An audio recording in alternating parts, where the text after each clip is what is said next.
नमस्कार आदरणीय दर्शकवृन्द, स्वास्थ्यसँग सम्बन्धित यो विशेष संवादमा यहाँहरूलाई धेरै स्वागत छ। म रोहित भण्डारी। दर्शकवृन्द, यो स्वास्थ्यसँग सम्बन्धित विशेष संवाद हामीले महारुद्र आयुर्वेद हस्पिटल प्राली ग्वारको सङ्घको सहकार्यमा सञ्चालन गर्दै आइरहेका छौँ।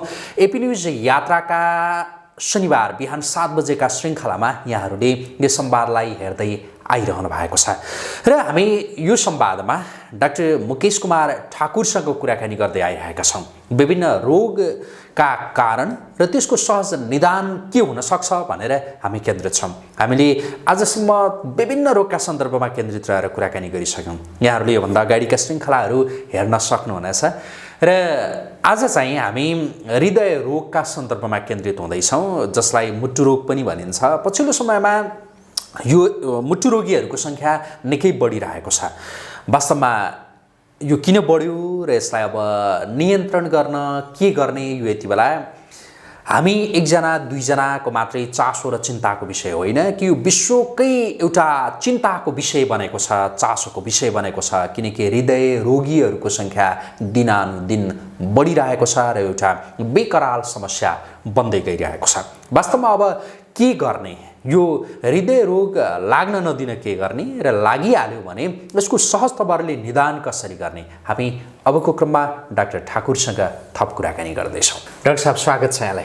धन्यवाद सर। आराम हुनुहुन्छ? आराम सर। यो मुटु रोगी होइन, कतिपयले हृदय रोगी भनेर पनि भन्छन्, त्यो सङ्ख्या, त्यस्ताहरूको सङ्ख्या त विश्वमा नै बढै छ केबाट डाक्टर साहब? हजुर, अब के छ सर कि सबभन्दा पहिला म अस्तिदेखि नै खानेकुरामा विशेष ध्यान दिया हुन्छौँ।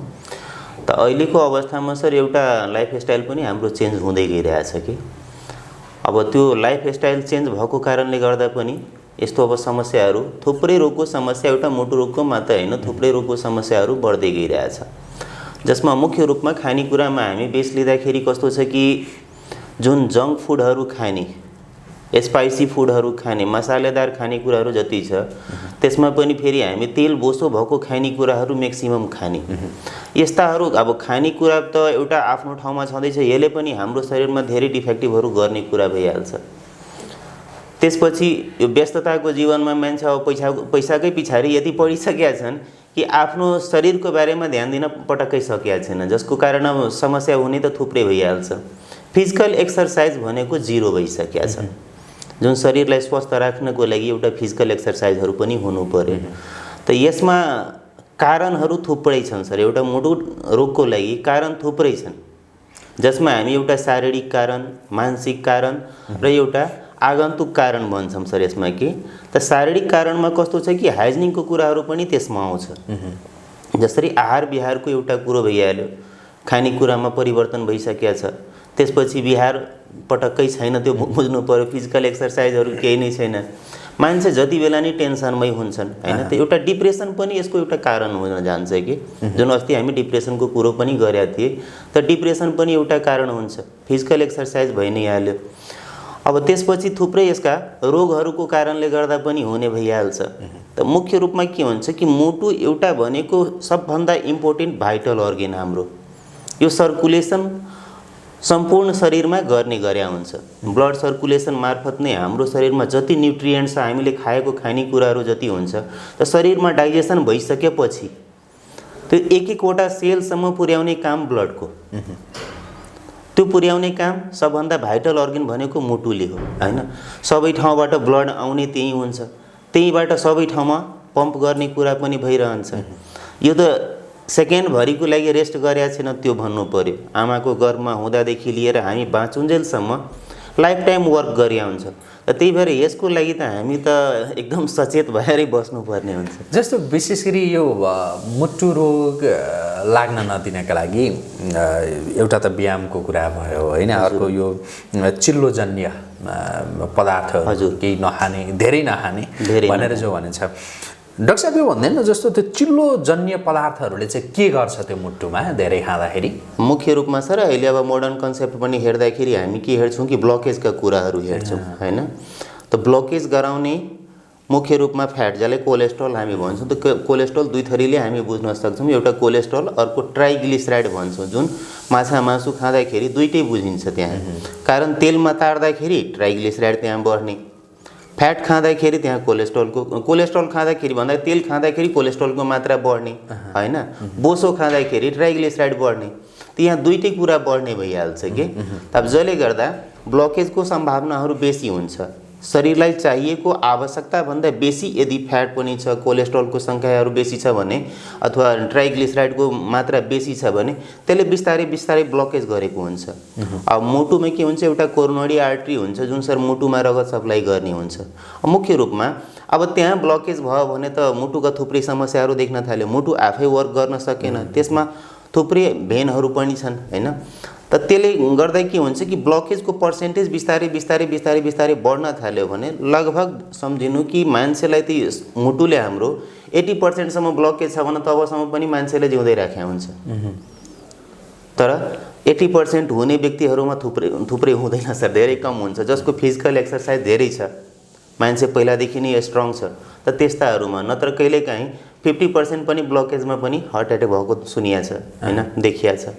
50-60% पनि, तर कसैमा 80% पनि मान्छे नर्मलै देखिया हुन्छ। त्योभन्दा माथि गयो भने मात्रै उसका मुटुका लक्षण, मुटु रोगका लक्षणहरू देखिन्छ त्यति बेला। त यो त सर कन्डिसनको हिसाबले भइहाल्ने। यो मुटु रोगका लक्षण चाहिँ के हुन्? मुटु रोगका लक्षणमा के हुन्छ सर कि मुख्य रूपमा विवर्णता हामी भन्छौँ कि विवर्णता भन्दाखेरि कलरेसन जुन चेन्ज हुन्छ एनिमियाको कन्डिसनमा, र त्यस्तै हाम्रो शरीरमा एनिमियाका लक्षणहरू पनि देखिन्छ। त्यति बेला ज्वरो आउने भइहाल्छ। मुख्य रूपमा पेसेन्टले बुझ्ने कुरा हुन्छ कि मुटु जुन हाम्रो लेफ्ट साइडमा हुन्छ, just below to the nipple हामी भन्छौँ सर, कि मुटुमा दुखाइ हुनु। रोगीले पनि पाल्पिटेसन भन्दाखेरि मुटु धर्केको पनि अनुभव गर्न सक्छन्। त्यसले सामान्य हिँड्दा पनि उसले थकाइ महसुस गर्छ, स्याहाँ बेसी गर्न थाल्छ। दगुर्दा त एउटा स्वाभाविक रूपमा हुन्छ, उकालो उरालो गर्दा पनि स्वाभाविक रूपमा हुन्छ, तर सामान्य हिँडडुल गर्दा पनि उसलाई थकाइ महसुस हुन्छ। त्यति बेला नै ठुलो ठुलो श्वास लिन थाल्छ। त्यति बेला उसले बुझ्नु पर्यो कि मलाई मुटु रोगले समातिरहेछ भन्ने कुरा हैन। अर्को के भइहाल्छ कि सर ऊ कन्टिन्यू उसलाई बीचबीचमा बिना कारण हिकअपहरू, हिचकी भइराख्ने कुरा हुन्छ, हाई गर्ने कुराहरू पनि बीचबीचमा आइरहन्छ। त यस्ता कुराहरू जस्तो हिक्क आइरहने हैन, त्यो बाडुली लाग्यो भने चाहिँ त्यो प्रकारको हुनु। हजुर, त त्यो हिकअप पनि कन्टिन्यू उसलाई आइरहन्छ। त यस्ता थुप्रै लक्षणहरू छन्। अब सबै लक्षण त एउटै रोगीमा देखिने कुरा पनि हुँदैन, केही देखिन सक्छ, केही नदेखिन सक्छ। तर कुल मिलाएर यसरी हामी हेर्दाखेरि आफूलाई हृदय रोग समातिरहेछ भन्ने कुरा बुझ्न सकिन्छ कि। अब अघि हामीले व्यायामको कुरा गरिरहेका छौँ डाक्टर साहब, जस्तो व्यायाम नगर्नेहरूलाई यो धेरै देखिन सक्छ। त्यो व्यायामले चाहिँ जुन अघि ब्लकेजको कुरा गरियो नि, त्यो ब्लकेज हुन दिँदैन। त्यो जुन एक हिसाबले जुन बाटो जसरी बन्द हुँदैछ त्यसलाई चाहिँ बिस्तारै खोल्दै जान्छ। के हुन्छ कि हामी एउटा नर्मल गतिमा हिँड्नु पर्यो सर कि। अब स्वस्थ व्यक्तिले त जति फास्ट नै रनिङ गरे नि केही फरक परेन, त रनिङ गर्ने पनि एउटा स्पिड लिमिट हुन्छ। नत्र जेनरली जुन हामी कम्फर्टेबल अवस्थामा हिँडडुल गर्न सक्छौँ, एकदम बिस्तारै पनि नहिँड्ने, एकदम फास्ट पनि नहिँड्ने, त नर्मल गतिमा दैनिक केही न केही लगभग आधी घन्टा जतिको 30-35 मिनटसम्मको कम्तीमा पैदल चाहिँ मान्छेले हिँड्नु पर्यो। फिजिकल एक्सर्साइजहरू पनि गरिराख्नु पर्यो। खानेकुरामा पनि ध्यान दिइराख्नु पर्यो। जुन अहिलेको अवस्थामा फेरि जुन खानेकुरामा अर्को के छ कि टोब्याकोजन पदार्थहरू हुन्छन्, सुर्तीजन्य पदार्थहरू पनि म्याक्सिमम सेवन भइरहेछ। अल्कोहलको मात्रा पनि धेरै प्रयोग भइरहेछ। त आयुर्वेदमा कस्तो छ सर कि कटु तिक्त कसाय हामी तीनटै भन्छौँ हैन। त कटु तिक्त कसाय आहारहरूको पनि, कटु भन्दाखेरि धेरै पिरोहरू खानेकुरा भइहाल्छ। तिक्त भनेको तितो नै बुझ्नु पर्यो। त तिक्त रस भएको पदार्थहरू पनि धेरै खानु भएन। जसरी करेला नै हामी खान्छौँ, त त्यसको मात्रा पनि एउटा लिमिट हुनु पर्यो, धेरै खानु भएन। कसाय भन्दाखेरि त्यो कसाय रस भएको पनि धेरै खानु भएन। जसरी हामी अब कसाय यता भन्दाखेरि जुन हर्रो खाएका होला हामी सर, त हर्रोको जुन टेस्ट हुन्छ अलिकति कसाय हुन्छ कि, जुन हाम्रो मुखमा त्यति मिठो पनि लाग्दैन। त त्यो हिसाबको द्रव्यहरू त खानु त पर्यो, तर एकदम कम मात्रामा खानु पर्यो। त यो हिसाबले सबै कुराहरू ब्यालेन्स राख्नु पर्यो त्यसको लागि सर। यो अब मुटु रोग लाग्न नदिनेका लागि या अरू रोग लाग्न नदिनेका लागि पनि मुख्य भनेको चाहिँ खानपान नै रहेछ। खानपान पनि छ सर। एउटा मैले किन भनिरहेको छु भने डाक्टर साहबसँगका जो प्रारम्भिक दिन यताकै कुराकानीमा पनि धेरै ठाउँ जोडिएको एक खानपान नै छ। हजुर, रोगको त्यो मुख्य हामीले आमन्त्रण गर्ने भनेको रोगलाई चाहिँ खानपानमा ध्यान नदिने हो भनेदेखि रोग लाग्न सक्छ हैन डाक्टर साहब? अर्को के छ कि सर, यो त शारीरिक कारणहरू भइहाल्यो। मानसिक कारणमा पनि के हुन्छ कि हामी एउटै विषयमा धेरै बेरसम्म सोच्दाखेरि हैन, बिस्तारै बिस्तारै हामी मुटु रोगलाई निम्ताइराखेका हुन्छौँ। समस्याको समाधानतिर गएको हुँदैन, खालि थिङ्किङ गरिराखेका हुन्छौँ त्यसलाई। र त्यसले गर्दा पनि हाम्रो मुटु रोग हुने सम्भावना भइहाल्छ, जुन एउटा मानसिक कारणमा हुन्छ। कसैले के हुन्छ कि प्रेरित हामी बेसी गर्छौँ दुःख दिने काम हैन, त दुःख दिने काम हामी गरिरहेछौँ, दुःख पाउने व्यक्ति दिनै सहिराखेको हुन्छ। त त्यसले गर्दा के हुन्छ, उसको मानसिकता पनि बिस्तारै घट्दै जान्छ। त त्यसले गर्दा पनि यहाँ आयुर्वेदमा यो कन्सेप्टहरू पनि दिएछ कि मानसिक रोगको कारणले गर्दा पनि मान्छेले यहाँ मुटु रोग देखिया हुन्छ। जुन अर्को मैले आगन्तुकको कुरा गरेँ, आगन्तुकमा कस्तो भइहाल्छ कि इन्फेक्सियस डिजिजहरू जुन हुन्छ, त केही डिजिजहरूको कारणले गर्दा पनि मान्छेले मुटु रोग हुने गरेको हुन्छ सर। त्यसो भए अब हुन त धेरै थोर कुरा त डाक्टर साहबसँग अहिले थाहा पाइयो होइन। अब जस्तो अझ विस्तृतमा भन्दाखेरि चाहिँ यो मुटु रोग लाग्न नदिन के कुरामा कुन प्रकारले कसरी ध्यान दिने? मुख्य रूपमा सर त खानेकुरामा ध्यान दिनु पर्यो। खानेकुरा चाहिँ सबै रोगका लागि मैले डाक्टर साहबलाई रोगेँ चिल्लो सबै जो कोहीले पनि धेरै नखाँदा राम्रो। जस्तो के कुरा चाहिँ हर रोगका लागि भनौँ न, सबै रोगका लागि चाहिँ त्यसले चाहिँ थप बल पुर्याउन सक्छ हैन, रोग अझ निम्त्याउन सक्छ। त्यही भएर यो कुरामा चाहिँ तपाईँले कन्ट्रोल गर्नुहोस् नै, मुटु रोग मात्रै होइन अरू रोगका लागि पनि भन्ने डाक्टर साहबको यो मुख्य सल्लाह चाहिँ सुझाव चाहिँ। त मुख्य रूपमा कस्तो हुन्छ कि जुन हाम्रो एउटा प्याटर्न पहिलाको खानेकुरा थियो जुन सर, हामी पछाडितिर अब जानुपर्ने हुन्छ यसको लागि। जुन अहिले मोडर्न एजमा जुन अहिले खानेकुराहरू आइसकेका छ, यसलाई पहिला एभोइड गर्नु पर्यो, जति सक्दो एभोइड गर्नु पर्यो। मैदाको खानेकुराहरूलाई एभोइड गर्नु पर्यो, जति सक्दो यसलाई कम खाइदिने। तेलमा तारेका जति खानेकुराहरू छन् यसले थुप्रै रोगहरू निम्त्याउने गरे हुन्छ। स्पाइसी खानेकुराहरू जति सक्दो कम खाइदिनु पर्यो, मसालेदार खानेकुराहरू। त्यसमा फेरि अर्को के हुन्छ कि हामी प्रिजर्भेटिभ गरेर राखेका जुन अचारहरू जस्ता हुन्छ, प्रिजर्भ गरेर हामी घरमा राखेका हुन्छौँ, त्यस्ता खानेकुराहरू जति सक्दो कम खाइदिनु पर्यो। फ्रिजको युज भनेको पाकेको खानेकुराको लागि युज कहिले पनि नगर्नु, सबभन्दा राम्रो कुरा सर। पाकेको खानेकुरा फ्रिजमा नराख्ने सर। अब त्यसले हामीलाई स्विट पोइजन जस्तै, डाइरेक्ट पोइजन त भन्न मिलेन कि तुरुन्तै मारिदिन्छ भने मान्छेलाई, तर बिस्तारै बिस्तारै त्यसले मार्छ मान्छेलाई। अब त्यसले नै के हुन्छ कि खानेकुरा भनेको अब 3 घन्टा मात्रै त्यसलाई ताजा बुझिन्छ, त्यसपछि त्यो बासी बुझिन्छ। त 3 घन्टापछि त्यसमा फर्मेन्टेसन हुन थाल्छ बिस्तारै बिस्तारै, अनेक ब्याक्टेरियाहरू त्यसमा ग्रोथ गर्न थाल्छन्। अब त्यस्ता खानेकुराहरू हामी फ्रिजमा त राखिसकेका छौँ, फ्रिजको टेम्परेचर लो टेम्परेचर नै हुन्छ, ब्याक्टेरिया मर्ने भनेको हाई टेम्परेचरमा हो हैन। त त्यहाँ त ग्रोथ गर्न सक्यो त्यो हैन। त बिस्तारै बिस्तारै ग्रोथ गर्दै हामी फ्रिजमा पनि फङ्गस लागेको त हेरिरहेछौँ नि।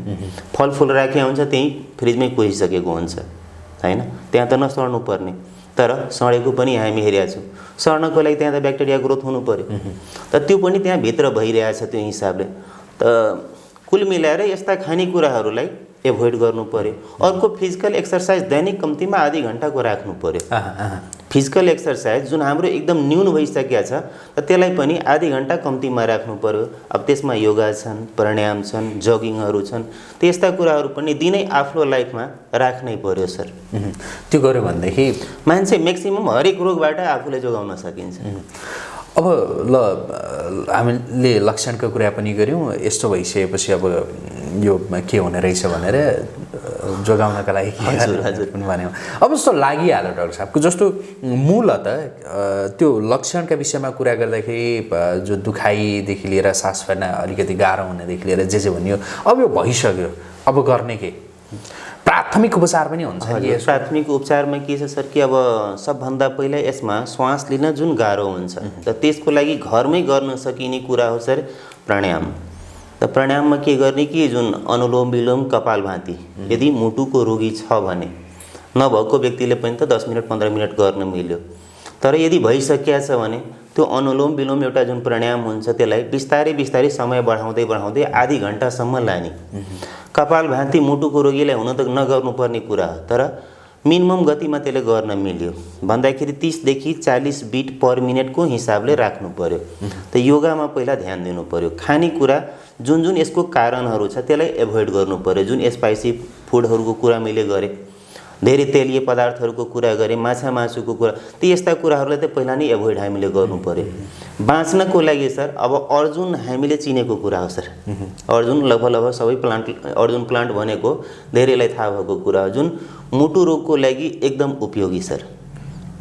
त्यो चाहिँ कसरी के प्रयोग गर्ने? अर्जुनको सर पात पनि प्रयोग गर्न सकिन्छ। अर्जुन भन्ने अर्जुन एउटा बोटको नाम छ, हर्बल प्लान्ट सर। त त्यसको पातको रस पनि हामी प्रयोग गर्न सक्छौँ सर। त रस भनेको लगभग 3 देखि 5 ml सम्म मात्रै त्यसको निकालेर पनि खान मिल्यो। अर्को हुन्छ सर कि गहुँको सर हलुवा पकाउँदाखेरि त्यसमा पनि अर्जुनको प्रयोग। त 60 ग्राम गहुँ गेराने लिने त्यसको सर, त्यसलाई अलिअलि कुट्दिने, त्यसलाई खलमा राखेर कुट्नु पर्यो। त्यसमा लगभग 15 ग्राम जति अर्जुन छालको बोक्रालाई एकदम मसिनो धुलो पारेर त्यसमा राख्ने अनि त्यसलाई हलुवा जस्तै पकाउने अनि आवश्यकता अनुसार टेस्टको लागि अलिकति मिश्री हाल्दिन मिल्यो। त्यो पकाएर पनि खाँदाखेरि मिनिमाइज गर्न सकिन्छ सर यसलाई। अरू त्यस्तो केही हुन्छ डाक्टर साहब? अरू घरेलु उपचारमा सर अब मुख्य रूपमा जुन अब खानेकुरा अर्जुन चाहिँ निकै महत्त्वपूर्ण रहेछ। हजुर, अर्जुन त त्यो सबै ठाउँमा पाउँछ त्यो लगभग सर अब तराईदेखि पहाडसम्म त देखिया छ नि। हिमाली भेगमा लगभग छैन सर के हिमाली भेगमा देखिया छैन, तर पहाडदेखि त्यसको अरू कुनै नामले पनि चिनिन्छ त्यो अर्जुनलाई? अर्जुनै नामले सर यहाँ चिनिन्छ सर। एकदमै त्यो अर्जुन भनेको चाहिँ निकै महत्त्वपूर्ण रहेछ। हृदयको लागि सर चोइस अफ ड्रग भन्नु पर्यो त्यसलाई कि। अब बजारमा पनि सर अब अर्जुन एरिस्ट भनेर थुप्रै पाउँछन्। अब के हुन्छ कि सर हरेक अर्गनलाई जोगाउनको लागि जुन अघि नै मैले भने कि एउटा भाइटल अर्गन भनेको हाम्रो हो यो। त हरेक अर्गनको लागि आयुर्वेदमा कस्तो छ कि यो अर्गनको लागि यो टनिक निर्धारण गरेकै छ। लिभरको लागि जसरी हामी शब्दमै भने आउँछ कि लिभर टनिक खाइदिनुहोस् हैन। डाइजेस्टिभ इन्जाइमको लागि कुनै जाइमहरू खाइदिनु, पचाउनको लागि भइहाल्छ। त्यो एउटा ग्यास्ट्रो इन्टेस्टाइनल ट्र्याकसँगको कुरा भइहाल्छ त्यहाँ। त हरेक अङ्गको लागि त्यसरी नै अब ब्रेनको लागि छ भने ब्रेन टनिक खाइदिनुहोस् हैन। ब्रेन टनिकै भनेर एउटा बेग्लै छ नि हाम्रो त हैन, जुन सारस्वतारिष्टहरू जुन आउँछ त्यस्तै मुटुको लागि पनि अर्जुनारिष्ट भनेर आउँछ हैन। त केही नभए पनि हामी स्वस्थ अवस्थामा भए पनि 1-2वटा फाइल वर्षको खानालाई कुनै गाह्रो छैन सर। यो होइन कि हामी अर्जुनारिष्ट खायो भने अथवा अर्जुनकै छालको चूर्ण खायो भने हामीले कुनै नोक्सान गर्छ भन्ने कुरा होइन। सर्कुलेसन त्यहाँ हाई गरिदिन्छ हाम्रो। जुन पहिलाको सर्कुलेसन यदि बिग्रिरहेछ भने बिस्तारै बिस्तारै त्यसमा सुधार आउँछ। त्यो मुटुमा देखिने समस्याले अन्ततः हुने त्यो हृदयघात नै हो कि या अरू केही पनि हुन्छ डाक्टर साहब? मुख्य रूपमा त सर अब हृदयघातसम्मै पुग्ने हुन्छ। कारण अब सुरुवाती अवस्थामा कस्तो हुन्छ कि जुन एनेमियाको कन्डिसनमा जुन साइनहरू देखिने कुरा हुन्छ त त्यो त लक्षणहरू मात्रै देखिने कुरा हो। दुखाइ भइसकेपछि मान्छेलाई अब एउटा हाई बीपीको कुराहरू पनि आउँछ, ब्लड प्रेसर। मैले मुटुको समस्या हुँदाखेरि दुइटै देखिने, प्रेसर हाई पनि देखिने र लो पनि देखिने हैन। जुन हाई ब्लड प्रेसरसँग हामी किन तुलना गर्छौँ यसलाई कि प्रेसर दिने भनेको मुटुले हो हैन। जुन हामी हातमा हेरेका हुन्छौँ जेनरली प्रेसर हेरेका हुन्छौँ, त त्यो प्रेसर भनेको हातको प्रेसर त होइन नि, त्यो मुटुले दिएको प्रेसर त्यहाँ हो हैन। त मुटुले कुन हिसाबको प्रेसर दिइरहेछ, कुनै बेला हामी भन्छौँ कि प्रेसर मेरो लो भइसकेको छ, कुनै बेला हाई भइसकेको छ। त यो हातको प्रेसर त होइन नि हाम्रो। त्यो प्रेसर हाई लो हुने भनेको चाहिँ मुटुकै प्रेसर भनेको जस्तो प्रेसर हाई लो छ भनेदेखि त्यो मान्छे एक किसिमको मुटु रोगी चाहिँ हो भनेर भन्न सक्यो। आफूलाई बुझ्न मिल्यो कि मेरो मुटुले जुन प्रोपर फङ्सन गर्नुपर्ने त्यो हिसाबले गरिरहेको छैन। त्यही भएर अब नजिकको कुनै न कुनै डक्टरसँग तुरुन्तै हामीले कन्सल्ट गर्नु पर्यो कि मेरो प्रेसर किन लो भइरहेछ, किन हाई भइरहेछ, यस्ता समस्याहरू बुझ्नु पर्यो। अर्को रोगहरूको कारणले पनि थुप्रै हुन्छ सर। अब जसरी किडनीको समस्या हुँदाखेरि पनि डायबिटिजको केसमा पनि यस्तो देखिने हुन्छ, मुटुका समस्याहरू देखिने हुन्छ। त्यसपछि पोलियोका समस्याहरू जुन प्यारालाइज गर्ने कुरा हुन्छ, त पोलियोका समस्याहरूमा पनि यस्ता मुटुको समस्याहरू देखिया हुन्छ। यसको आयुर्वेदिक उपचार यो हामीले अघिदेखि घरेलु उपचारका सन्दर्भमा केन्द्रित रहेर कुराकानी गऱ्यौँ। यसको हुन त त्यो पनि आयुर्वेदिक नै होला, आयुर्वेदबाटै हो, आयुर्वेदबाटै हो। यसको थप उपचारहरू के कसरी हुन्छ डाक्टर साहब? जस्तो यो भनौँ न अहिलेको आधुनिक चिकित्सा तिर जाने एउटा बाटो छ प्राय, कतिले त्यसलाई विश्वास गर्छन्, कतिले आयुर्वेदलाई विश्वास गर्छन्, कतिले प्राकृतिकलाई विश्वास गर्छन्, कतिले केहीलाई पनि विश्वास गर्दैनन्, थरी थरीका मान्छेहरू। के हुन्छ सर कि हाम्रो प्र्याक्टिस लाइफमा त थुप्रै यस्तो आउँछ कि अब कुनै कुनै बेला यस्तो पेसेन्ट पनि भइहाल्छ कि अपरेसनै गर्न नसक्ने अवस्था पनि हुन्छ। त्यो मात्रै आर्थिक दृष्टिकोणले होइन, शारीरिक दृष्टिकोणले पनि हुन्छ। हामी कहाँ आउने लगभग रोगी पनि त्यस्तै हुन्छ कि कहीँ नसकेर लास्टमा एकचोटि आयुर्वेदलाई पनि हेरौँ भने, उपचार गरौँ भन्ने दृष्टिकोण त हुँदैन, एकचोटि हेरौँ भन्ने दृष्टिकोणले जान्छ। त्यति बेला पनि हामी धेरैलाई सन्चो भएको पनि हेरिरहेछौँ सर।